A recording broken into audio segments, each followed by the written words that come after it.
Hey everyone, welcome to another episode of Hashtag Clocked In with me, your host, Jordan Edwards. I'm thrilled to have you tune in as we dive into the dynamic world of productivity, success, and stories of incredible individuals who've mastered the art of getting things done. Whether you're commuting, hitting the gym, or just relaxing at home, this podcast is the go-to source for inspiration and actionable tips to level up your productivity game. I'm on a mission to unravel the secrets of those who seem to effortlessly manage their time and achieve their goals. So if you're ready to clock in and unlock your full potential, you're in the right place. We've got a lineup of amazing guests, industry experts, and thought leaders who will share their insights and strategies to help us crush your to-do list and make the most out of every moment. Get ready to get inspired, motivated, and equipped with the tools you need to supercharge your productivity. This is Hashtag Clocked In with Jordan Edwards. Let's dive in. Hey, what's going on, guys? I got a special guest here today. We have Dr. Salvatore Forcina. He's a retired general and vascular and trauma surgeon who served as the chief of surgery at two North Jersey hospitals for years and treated thousands of patients. He's also the author of The American Doctor. Now, I wanted Dr. Forcina on here because I think his story is going to connect with a lot of you because he's overcome a lot of adversity and he has hope on the other side. And I know a lot of us are going through struggles right now. So, Doc, how has hope been relevant in your life? Well, hope have been like the ship in the middle of the night, it look for the light far away.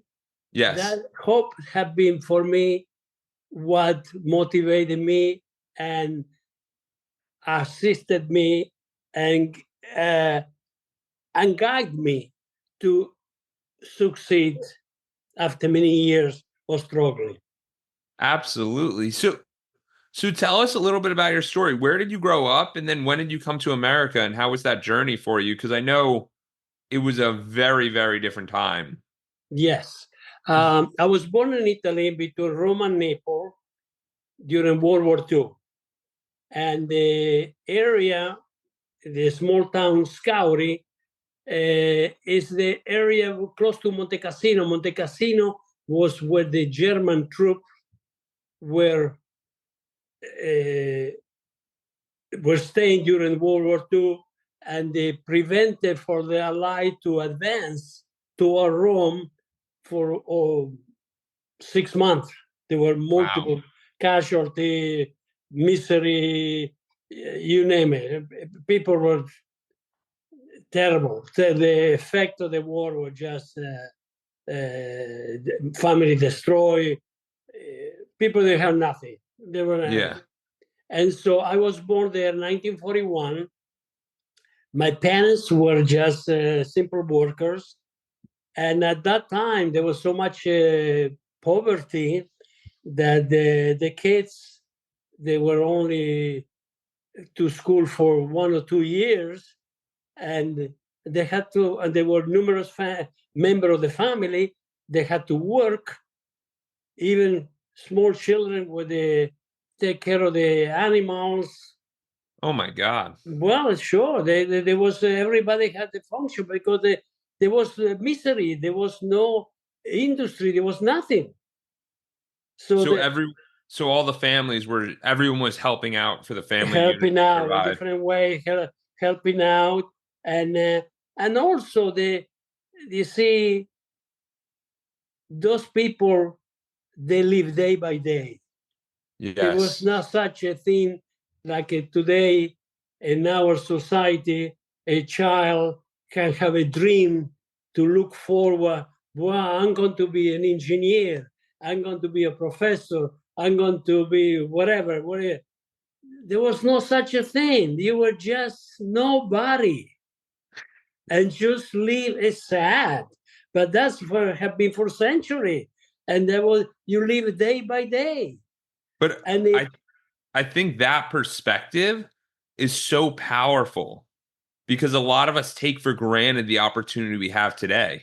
Yes, because you see, first of all,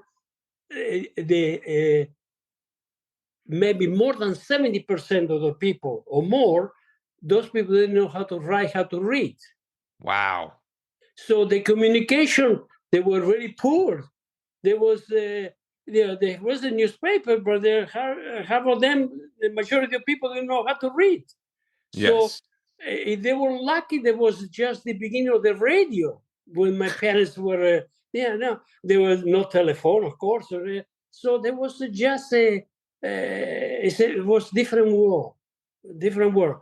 So now what happened? The young people, if they progress in life with all the diseases, there were lack of immunization and all the stuff.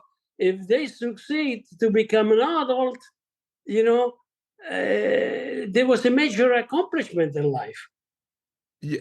And I think it's so funny because nowadays everyone's like, what's your dream? What do you want to do? Where are you going to be? Are you at your point right now? Did you hit your expectations? And we don't Yes, realize that literally just 60 years ago, 80 years ago, for many people, that's just not even a possibility. And even there's people today where you go to yes. some of these countries where it's just not even possible to think like No, that. yes, yeah, you're right. You're right. So it's a different world.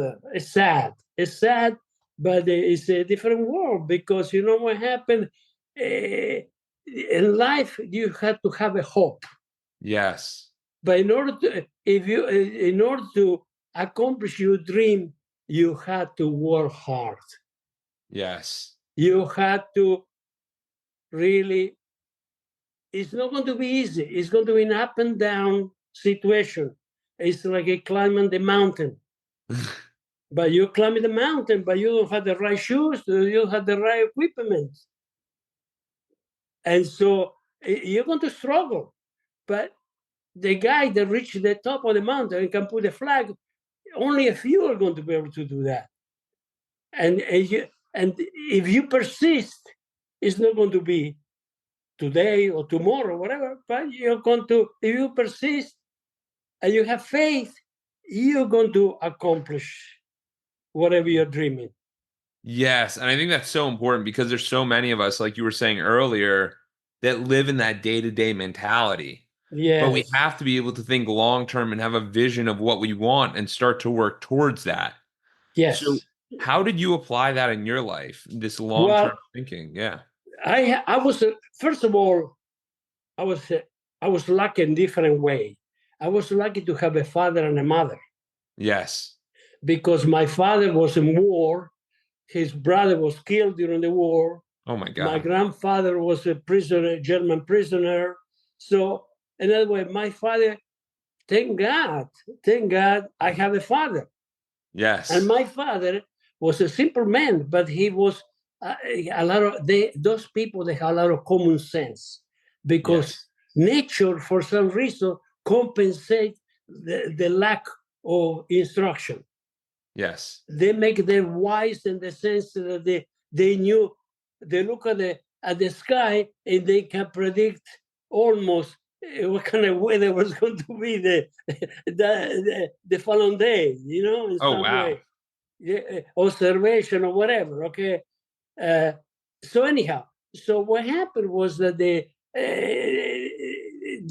my father used to talk to me since I was a small child, and used to tell me things when he was younger.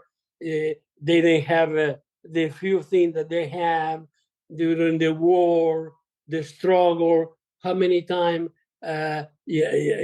people, family were destroyed because they stepped in a mine. Uh, how they had to run to the mountain, and in the mountain they were cold, and at that time they didn't have DDTs. So what happened? They were infestation with lice. So and what they do, the women, they have a big cauldron, put snow there, and they put the cloth, the wool cloth, the inner cloth, and they and boil that. They had to boil in order to kill the lice. Yes. It was terrible, terrible, and they were living in a hut made of straw, and was a really primitive life in the mountain during the war. Yes. And they don't have a food, they don't have So anyhow, my father used to talk to me and used to, and I, in the beginning, I didn't understand because for him, for me to study. But of course, when you are a small child at that time, who you want to be kicking a ball in the middle of the street or whatever, and then you don't want to be study or whatever. Okay. So, but he used to talk to me. He used to talk to me, and that you had to be somebody in life. And as I was growing up, I started, for some reason, I started to be more conscious of what he was telling me. Yes. And eventually also because I saw when we moved to Argentina after the war, and my father went in 1947 there, and we went in 1949, in May 1949. My mother, my brother, and me. My brother was 18 months old. I was 8 years old. And so what happened was that we went there for a better future because there was no war. But we were discriminated because we were in a foreign land. My mother was young, didn't speak the language, the custom was different, and the separation from your family. You were like transplanted in the middle of the desert, really. One way. Yeah, I can only imagine because the challenges of just a lot of us can probably experience going to a foreign country and feeling that, but to Yes, live and through that and realize that can be very, yeah, very challenging. and in some way, you felt you were not welcome Yeah. because even the kids mock you, whatever, And I was a small child. I mean, and then so anyhow, so my father was really one for me to study, like I said, but luck was that one day the priest came to preach. There was a church, several blocks away from my parents in Argentina, and this priest started to talk to me, show me some pictures. I was maybe 10 years old, something like that, and so he showed me some picture of the place, the school that they have, and the kids were playing soccer, kicking the ball. There was a pony. They were swimming in the lake, whatever. Okay, so I didn't have anything of that. So when I saw that, right away I went to my father. I want to go to this place. So my father said, "Well, listen, whatever." So make a long story short, I went to the school in Buenos Aires. I was there Oh, awesome. I was there for 7 years. Wow. Those priests, they were German priests, and they were very strict. I can imagine. And I was 11 years old when I went there. Now, put yourself in my situation. The separation from my mother, from my parents, a strict discipline, and you were punished. You were punished verbally and physically. Yes. There were different times. The education was different at the time. The priest was behind you, and he asked question, and you try to come up with the answer, but at the same time you try to protect your head because he's going to slap you if you. So that's the and 11 years old. And You have a yeah, that kind of schooling does not promote creativity. It just no. it promotes fear and just not like be as small as possible and don't be this big person and don't accomplish these things. So it's completely the opposite of what your dad was telling you to do. Yeah, but and so I grew up with that mentality that you just had to obey no matter what. You Yes. had to keep your mouth shut, and the education was not the best because it was a very archaic way of studying. was no. You see, you cannot give what you don't have, and Yes. in general, the education those people, they were most a religious thing in what they believe, and you just memorize things. You study the classic, you study Latin literature, history, or geography. That was good, but the reasoning, no reasoning at all. Yes. As a matter of fact, and you don't ask too many questions because they were very sensitive. I remember one time, I guess I was, I don't know, I was a teenager. Maybe I was 15, 16, at that age, the hormones, the idea of the opposite sex and all the things. Yes. But, because it's an inner, it's something inside us. Yes. But you cannot talk to nobody about that. So I start to ask questions. I was reported to the director. And he admonished me, and he told me strictly, he said, listen, next time you don't behave, we're going to expel you. And God. he told me something very important. He said, and what are you going to do if we expel you because you are not an intelligent person? He told me at that time. At that time, I didn't understand what they meant to. I was not intelligent, whatever, because you're kids, whatever. But eventually, year after, it affected me because I say, I need encouragement. At that age, you need support, you need encouragement, you have to be patient, or whatever, to guide, to take the right direction. Yes. And those people, because you question, you have to follow a blind path of whatever they tell you. They tell you jump from the window, you have to jump from the window because they tell you that. It's a exaggeration what I'm saying, but that psychologically that's what they're telling you. And that affects you very much so. And we have to realize that when we're training employees or training children or training just our friends or our family on how we want to react, Yes. you have to have that encouragement aspect of like, you can do this. Yes. So, But there were different way. The teaching at that time, the religious, 100%. was a different way of bringing up the education. That gave an idea because, for instance, through the history, for instance, the Jesuits, they were the people that educated the nobility in Europe. Yes.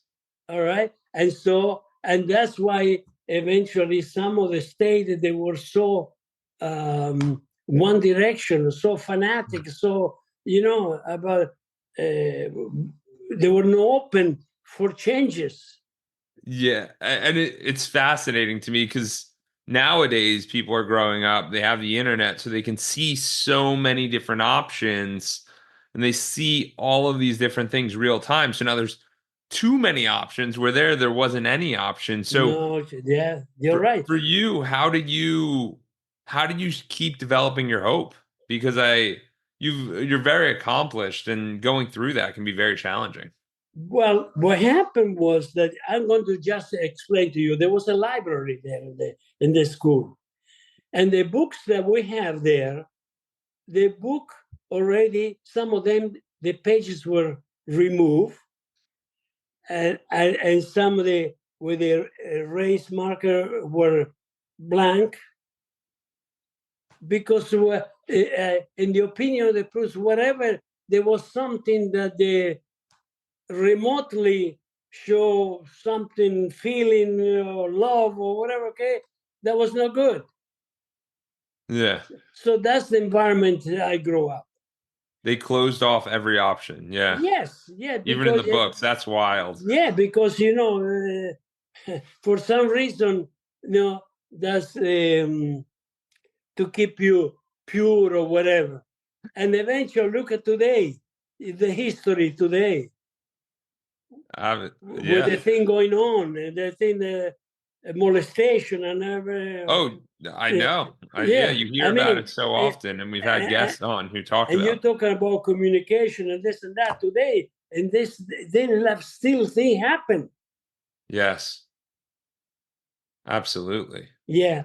So anyhow, so what happened was that then gradually, in the beginning, I went there. I was 11 years old. I didn't want to study over there. So gradually, I start for some reason looking around, whatever guy's mature, and eventually end up.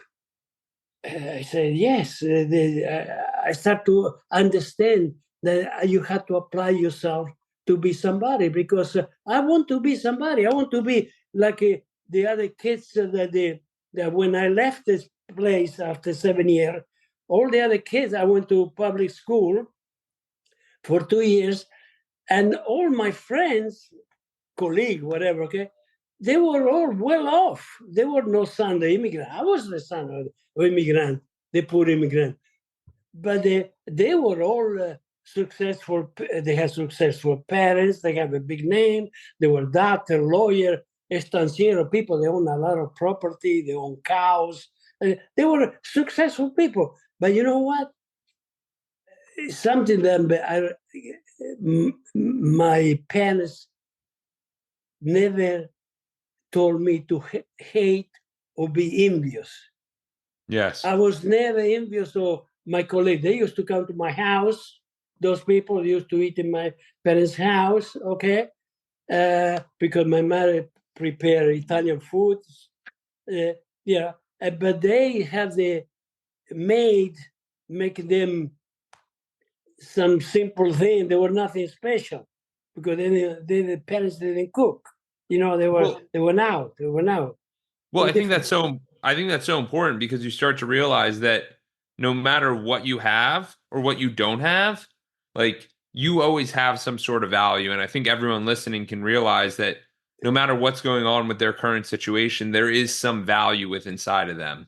And whether Yes, that's their ability, their mom's cooking, or whether that's their drive or their determination or their ability to dream big, there is yes. something powerful for them. Yeah, and so what happened was that this I start to see that how they dress, how the friend that they have a car, they have motorcycle, or whatever. I didn't have nothing. I was sharing a small bike with my brother, bicycle, and then but I start to understand I want to be somebody. In order to be somebody, my father used to say, you had to work hard, you had to study, because for him, study was the key that opened the door. Yes.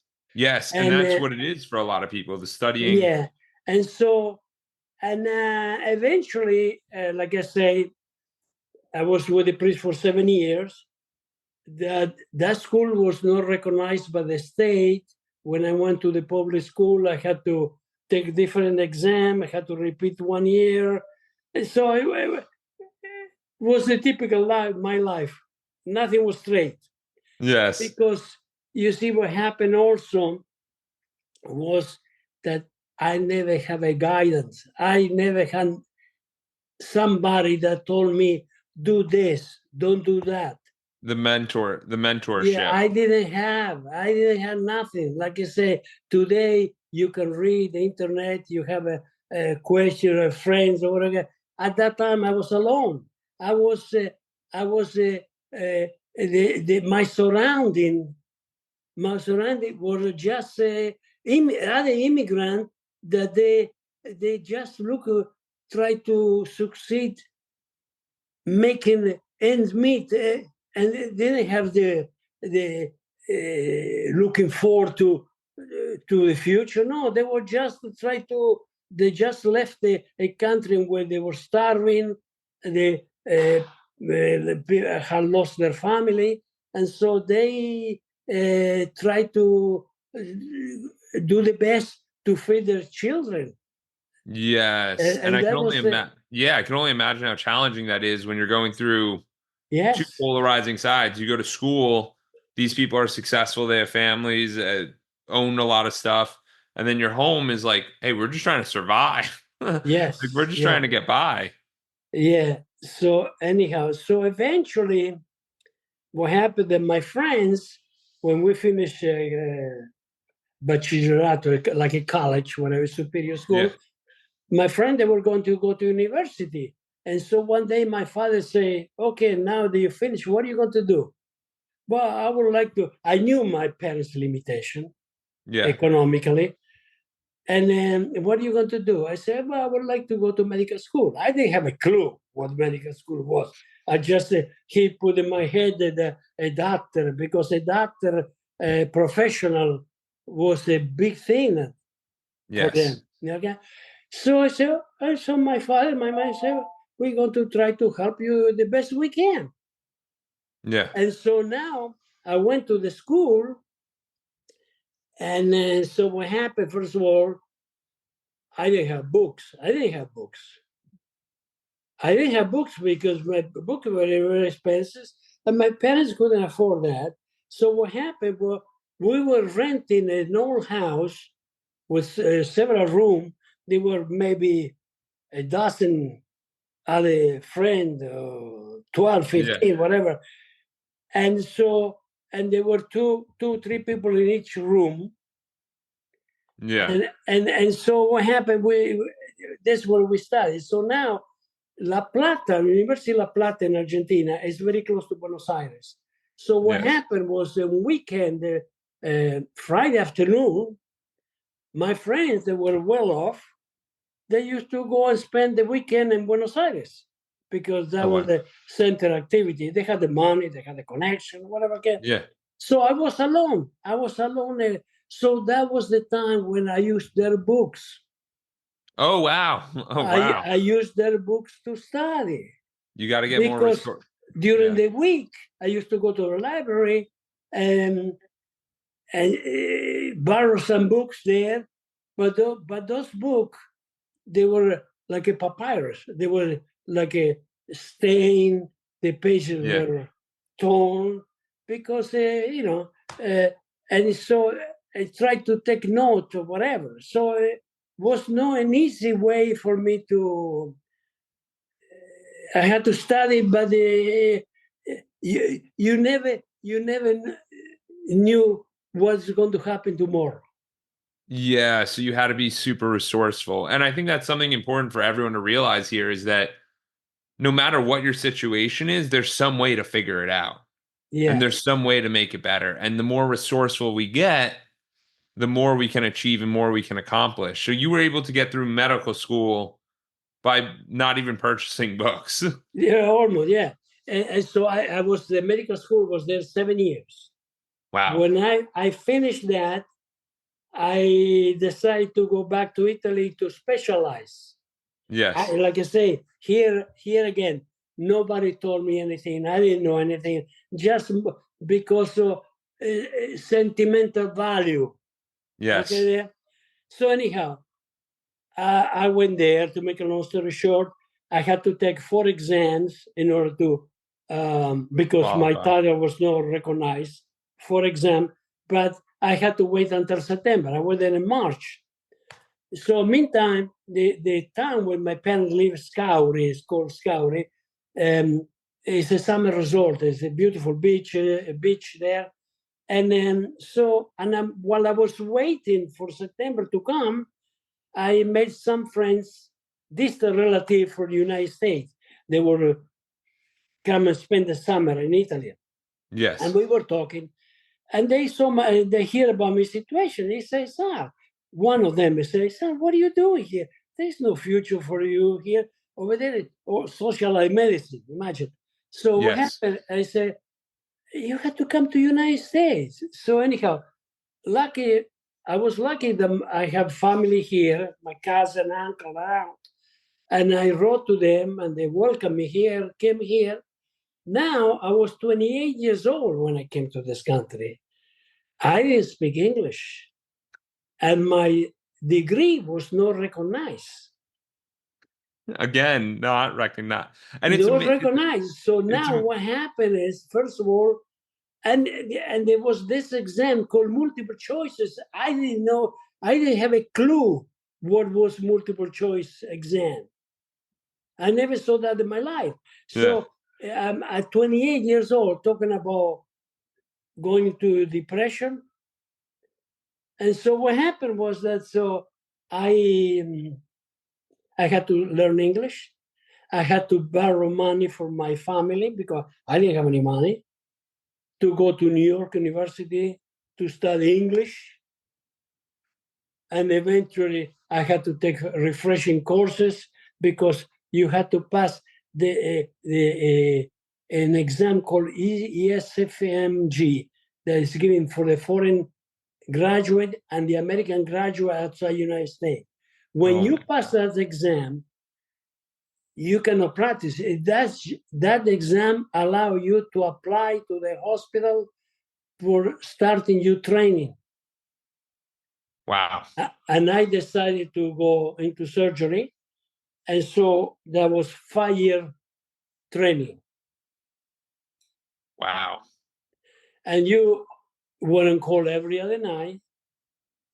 You were a Spartan life. You're talking about, and you had to study at the same time. So you were like a zombie. Yeah, no, I mean it sounds very, very challenging because it's crazy to me because I'm 28 years old. So you're telling this story, I'm like, oh my goodness, the adversity and overcoming, and then spending another 5 years just to get back to that certification and be able to be a doctor. Yeah. Yeah, and so what happened was that when you were on every other night, you were on call. You were up all night.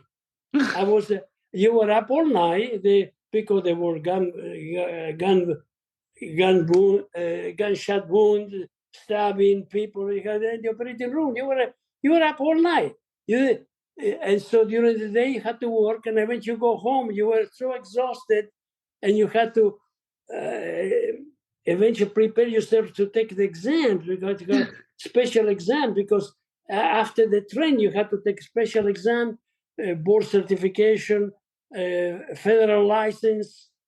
You had to pass, otherwise you cannot practice. So it was difficult. Was difficult. I can only imagine. So what kept you going? What kept you excited and hopeful? There were many times more through my life. There were many times you were very. I was very low in my life. Very depressed, very down, without hope. And I just keep praying. I say, God, give me a chance. Give me a chance. because the first time I went to take the exam, like I told you before, I didn't speak to nobody. I didn't know nobody. I went to New York. You have to go to take the exam. And there is a big boardroom of more than 1,000 doctors. Oh, wow. And they were talking about the multiple choices. And they say that the answer is there. And I didn't have a clue. I didn't know. He said, what do you mean the answer is there? They give you the answer. I didn't realize. So I went to take the exam, and I was like, this was like a Chinese to me. And I didn't know there was a timing. I used to get up. I used to have a headache because so many hours. I'm not used to that. And so I was not trained for this. My English was limited English. And so as you get tired, so now suddenly I was taking my time, suddenly say, you have half an hour to finish. Half an hour to finish. I didn't know there was a timing. So I start to rush A, B, C, D, whatever. So you imagine it was a disaster. It was a disaster. The first time I took that, of course I failed. But you have to wait several months to receive the try again. Yeah. To get the result. Oh wow. So eventually, and I was very down. I studied night and day, and so what happened is that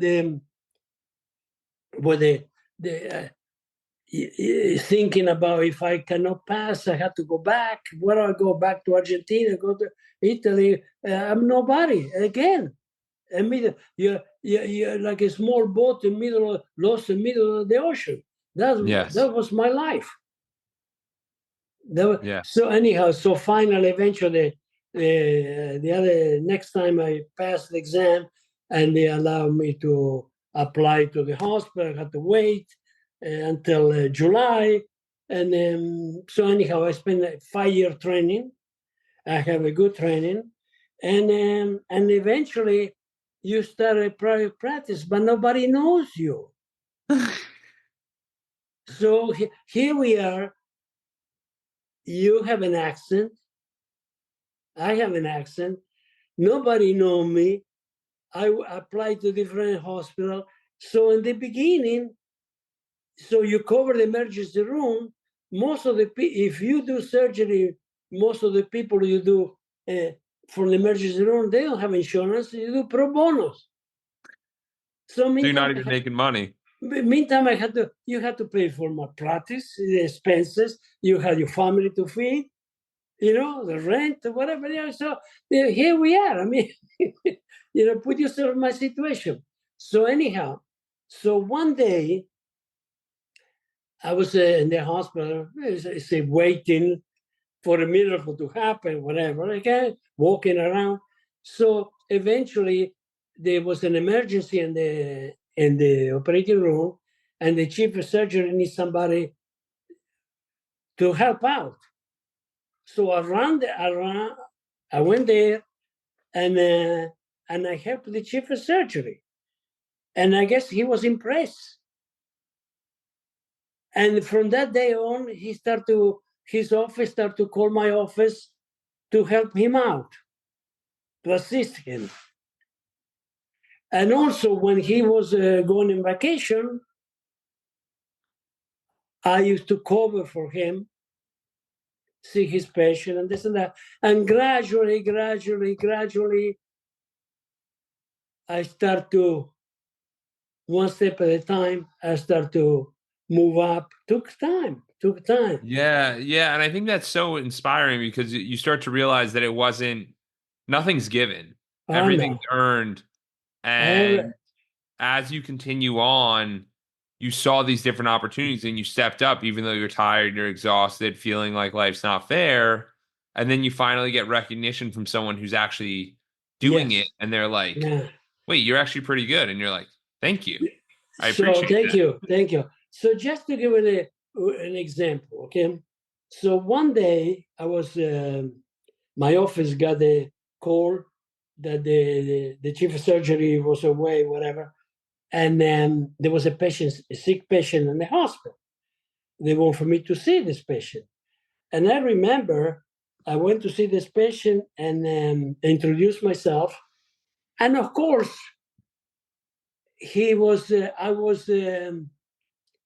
I noticed there was a barrier between him and me.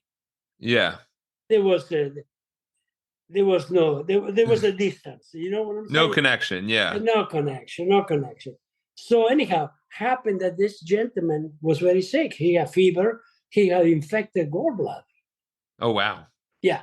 So I examined him, explained everything. I said he needs surgery and this and that.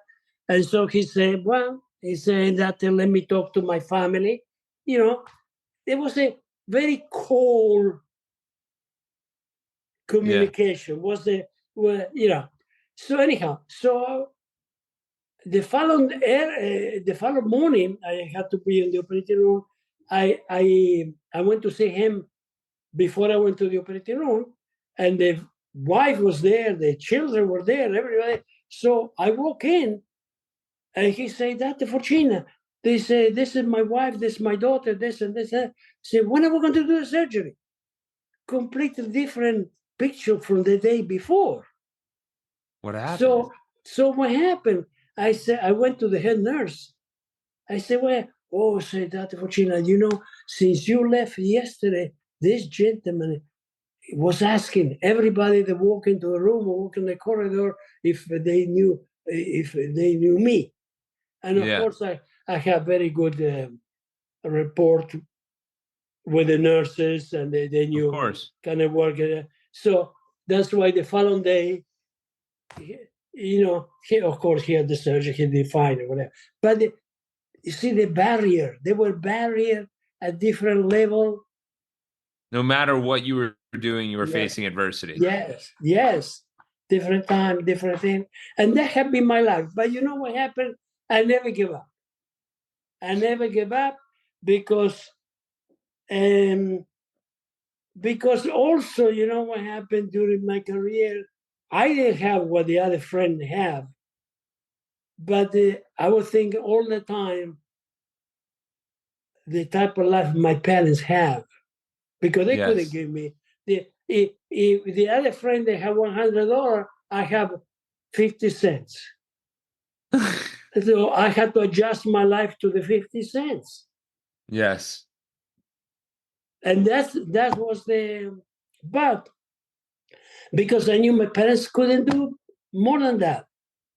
And because of that, I apply myself and study night and day, because it's just a sense of responsibility. I had to do this for them because what they have done for me. Yes, because you realize that regardless of the financial component, people do what they can and they try their best, but maybe there's a way you can set up everybody a little bit better for your family, and like when you start building a family and all of that. That's life. That's life. Yeah. Yeah. So what do you when did you feel like you really made it? And what was that feeling like? And because obviously as you continue to grow, the adversity drops down and down and down. But how did you feel? Because I Well, feel, yeah. was a gradual. Took years already. Yeah. When I started to make my first pennies, I was almost 40 years old. Yeah. So what happened? And so eventually assisting at the doctor, and eventually people start to know you, and gradually this is something took years. Yeah. Took years. So eventually at the end, I end up with chief of surgery in 2 hospitals. Wow. Yeah, and that's close to New York and New Jersey, Yeah. just across from the Washington Bridge. Yeah. Yeah, Holy Name Hospital, and in Teaneck, and Meadowland in Secaucus, New Jersey. Wow. Yeah, I was there for, And so anyhow, but then, like I say, I was lucky to marry the right person too, and assist me, help me, because alone you can, you know. So you think there's a value in finding your right partner? Oh yeah, definitely. Listen, you know what the old tradition is, the farmers in the old country, before the tractor came, they had the plows. Yeah. And the plow, they had 2 oxes. Yeah. And when they plow, the primitive plow, to go straight, the 2 oxen had to be pulling at the same time, at the same direction. Yeah. If one pull in one direction and the other pull in the other direction, you know what's going to happen. Of course. So if you can get on the same page as your partner That's what I'm saying. So that's and what I'm work saying. towards the same mission, then you'll be able to Yes, accelerate it because now you have a team. Yeah, you had to really work together. It's not easy, Yeah. And so I remember we were young, and in the beginning I had to be available all the time. And so what happened was that in more than one occasion, when we were ready to go to some party, some place, once in a while, we invited. We were ready to go, and the emergency room called me, or whatever, the floor called me, that somebody was bleeding or whatever, and I had to run, and my poor wife had to stay home. Yeah. So many, that happened many times. And so like I say, not to every wife is the same. Some Yes. wife will take that. Some other wife will say, "This is not the type of life of sacrifice I want to do." This, So everybody's there. so you've had an incredible 80 plus years of life. You've done a Yes. lot, and legacy is super important. So what do you think for the generation of today? Like me being 28 years old, and I just got married last week. So like what would you Okay. recommend? What do Uh, you think? Yeah. all right. First of all, I want to congratulate you on success. Thank you. Yeah. The advice that I can give you is that in life to succeed, you have to work hard. Yes. You have to work hard. You have to apply yourself, and it's going to be up and down. Like I would say, when you climb the mountain, from far away, the mountain everything looks smooth. Yes. But as you get closer, there are rocks.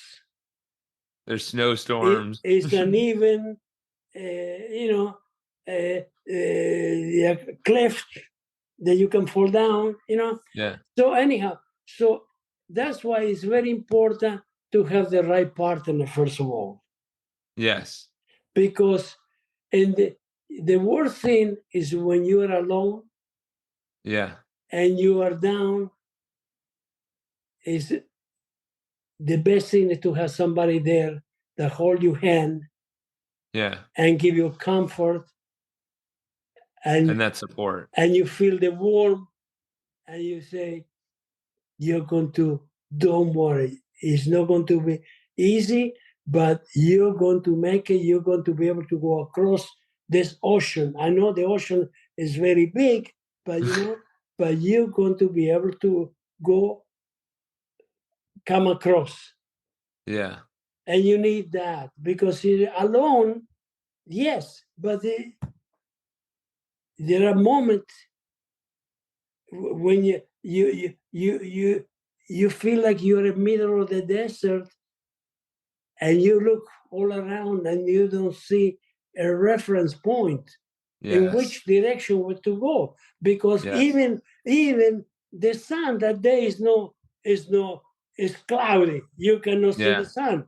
So sometimes you're just a stream. And Yes. that particular moment, that's when, if you have faith, believe in somebody, say, God, please give me a chance. Yeah. And I you love keep going, and you keep going, and you keep going. And so today, there are a lot of people that work very hard, but also there are generations in which the young people, you know, you want everything to be done for you. Yeah, it's a very different time nowadays, and there's Yes, uh, you know, convenience is prioritized, and there's a yeah. point If where you you, have to push to yeah, be, yeah, there are some people, for Italy, I know people in Italy, whatever. Okay, well, they don't get married. A lot of children don't get married. They are 40 years old. They live with the parents, and they get up 11 o'clock in the morning, and the parents have to give the money to go have a cup of coffee in the bar. If you had that attitude, I mean, what do you expect in life? yeah. So it really comes down to, like you said, it being actively there and being intentional, because you can always be in the situations. But like I was talking to some people, I have a group, and we were talking yesterday about how you can go to the gym, and sometimes people go to the gym and just talk the whole time. They Yeah, don't do anything. There's some yeah, people who really work out and like do a lot of yes, hard work. And the yes, working out person might only be there for 30. The talker might be there an hour and a half. They're yeah, both in the gym, but yeah, someone but actually got stuff done where the other one did not. And it's so important for us to realize that we have to focus on just getting the task done and being there and being as present as possible, because it really does move the needle. you have to apply. You have to apply Yes. yourself. Yes, and like I said, there are days that you say, "Oh, I don't feel I want to do this, or I don't want to do that." But if once in a while, it's good. But if Yes. you every day Every day you say, oh, I don't feel, I don't feel, I don't feel. And you're just sitting there, you know, the train is going to pass you by. And if you don't run to grab that and jump in the train is going to leave you. I I think that is so good because I like how it's our life comes down to the train we could even make our own trains. Like we can create Yes, our own lives. And yes, I think that's so amazing. And for yes, you, I realized that you wrote the book, The American Doctor. yes. Why'd you write the book? Well, what happened was that when we were younger with my wife, occasionally we go to somebody's house or whatever, okay? And they were different people. They were doctor, lawyer, average person, politicians. And in more than one occasion, somebody knew a little bit about me, excuse me, and or somebody start to ask question where it came from and this and that, you know. And I kind of guide. I like very much history, very classic music, opera, this and that. So we start to talk about, and when I start to explain things, whatever, like I am talking to you, some people say, wow, that's a wonderful thing what you have accomplished. Because really, this is what you call really the American dream. Yes. You Yes. come here without any money, anything, just with a hope Yes. that maybe something is going to happen. Yes. And so what happened is that in more than one occasion, people had told me, "Oh, you should write down this. You should write." And at that time, it never occurred to me. I say I was, my life was like being in a train and go 150 miles per hour, Yes. And I tried to go look through the window, and because the speed was so fast, and the train was so fast, everything would look blur. But Yes. now they are retired, that train is going 15 miles per hour. And I Yes. look through the window and say, wow, look at the landscape. The landscape have been there. The only thing is me Yes. that was Yes. going to, you understand And what I'm that saying? and that's why I think it's so important because nowadays there are people that are working really hard and there are people that are enjoying the landscape. And it's for Yeah. me, for our generation, I see it. It's how do you mesh the two of them and figure out how to really enjoy your experience and Yes. get to So, see more of it. Yes. so now what happened was that I have a granddaughter. Yes. The granddaughter 9 years old now. Okay. Wow. But when I Congrats. started this book, she was 5, 6, whatever. And so what happened is that I being retired, I'm retired. I live in Florida, and so my family, my daughter is in New Jersey. So what happened is that then you start to the age, you know, I start to think about the past, how they think my life evolved, and start to write down things. So one day I sent it to my daughter a few things, and so my daughter said, "Dad, that's beautiful. You should write. You should write." Yeah. For my granddaughter Lennon, so that stimulated me to write for her because I'm not going to be around forever. And so when she's a teenager, I hope it doesn't happen, but if she have a bad moment or whatever, she one day may perhaps she can pick up this book, open some pages, and this book is a motivational book, encouragement book. And maybe she can think, oh, my grandpa, he succeeded without books, without anything, came to a foreign land, he didn't speak the language, and he succeeded. Maybe this can be similar for her. Say, well, I'm born here in this country. My parents are in this country. I have everything. I'm in college. I have TV. I have a car. I have a air conditioner. I have a heat. I have everything. I'm not happy. What's wrong with me? Yes, yes. It gives you a proper perspective. And for me, even when I started the podcast, it was a legacy thing. It was Yeah. me being like, I want to be 80 years old. And then be like your grandkids going, or my grandkids going, Jordan, what'd you do when you were in your 20s? Yes. Check out my 500 plus episodes of podcast. I'm not Yes. 200, but we're continuing on. And I think it's so important to focus on the legacy and look at the end in mind and kind of work through that, because there's so many impactful lessons that we have that we don't get to share. So, Yes. Doc, I know our time is running slim. So tell me, what would you recommend to the audience if they want to improve their life in any way? You've obviously dropped a ton of nuggets throughout this, but what do you think people should Well, know? first of Yeah. all, I will encourage them to get this book, The American Yes, I'll Dad. put it in the show notes. I'll It's put it in in the show notes. Amazon, and to read this book slowly, because there is a lot of stuff there. There is for all the ages and different levels. Yeah. Like I said, there was the classic, the common sense approach to the common sense, and reading this book, I hope it open the horizon for some people and give a support and motivate them to keep going. Absolutely. It's like a life is like a small child. Had to learn to walk. Yes. The first few steps, the child make it two step, fall down and Yes. get hurt and cry. Get up and do it again. You have to get up and keep doing.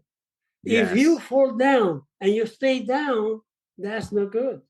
Yes. And yes. that's what life is about. I love that. So it's more that we have to keep fighting, keep hope, keep faith, and find that partner that's perfect. Keep working. Keep working. Keep working. Keep going. Keep I love going. it, Doc. Don't give up. Listen, let me tell you this. If you don't succeed in the United States, God bless this country. Okay? Yes. With all the things that we have. And we have those things because our ancestors worked very hard to build this country. Yes. For different culture, immigration, whatever, okay, you want.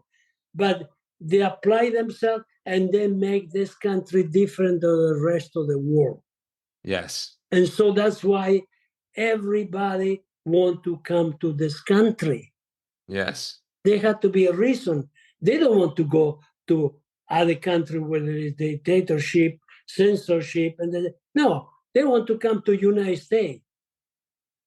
Yes. There had to be a reason for that. So God bless, you come to this country, you sacrifice yourself, and don't look for yourself. Just look for the future you're going to give to your children. Yes. What kind of future are they going to have? The education they can have, the type of job they can have, and they start a better life, and they can have the thing that you never had. You were just dreaming to have. Yes. And that's what life is about. You're incredible. I appreciate so God bless the time. America. Listen, yes. God bless. I really mean that. I mean that. And we need more of that nowadays, because there's so many of us that are just. Well, because you see what happened. It's like the civilization. Look at the Roman civilization. The Yes. Roman. What empire they have. Yeah. And in the beginning, they have a patriotism. They love the country, the father figure, the discipline, this and that. Eventually, when they conquered the world that they knew at that time, and they became rich, they squandered everything. They became the corruption. Yes. And the atrocities that the barbarian came, and instead of defending the frontier, the barbarian came in, and they had to pay the barbarian, the Roman, pay the barbarian for protection. Yes. And how I end up? Yes. The fall of the Roman Empire. How they end up? Because of they lost the essential thing that was the discipline, the harmony. Yes. So it's the reminder that we should always have the discipline regardless of the You have to have situation. discipline. And you have to build the hard work. You have to be disciplined. You have to respect. To me, life is like, you see, I'm a classic guy. So you have a concert. You have 100 different instruments. Okay, now for that symphony to play and be a pleasant, everybody had to follow the rule. The rule, Yes. There is a piano, pianissimo, forte, fortissimo, there is a pause, you cannot just do whatever you want, because it's not, they had to be in harmony. They had to match, it had to be pleasant. Yes, it comes down to the hard work and the discipline. Yes, and that's what life is about. I love it. Imagine driving in the street and you don't follow the signs. You do whatever you got to be part of the society and grow it and provide the value. I want the freedom. Yeah, you want the freedom, but you have to follow if you're going to drive, you have to follow the sign, the rules. Absolutely. This has been absolutely incredible. I know we're running out of time, and I really do appreciate the time. You provided so much wisdom, and you've really helped, I think, provide a really great perspective of like why we're so special to live in America and what the American dream is all about. So thank you very much, and good luck. Give me my congratulations to you and your wife. Thank you. And I hope to talk to you soon. Absolutely. Thank you for reaching the end of the podcast. For that, we'll give you a complimentary coaching session in the link below with Edwards Consulting. Hope to see you there, and have a great day and keep clocking in.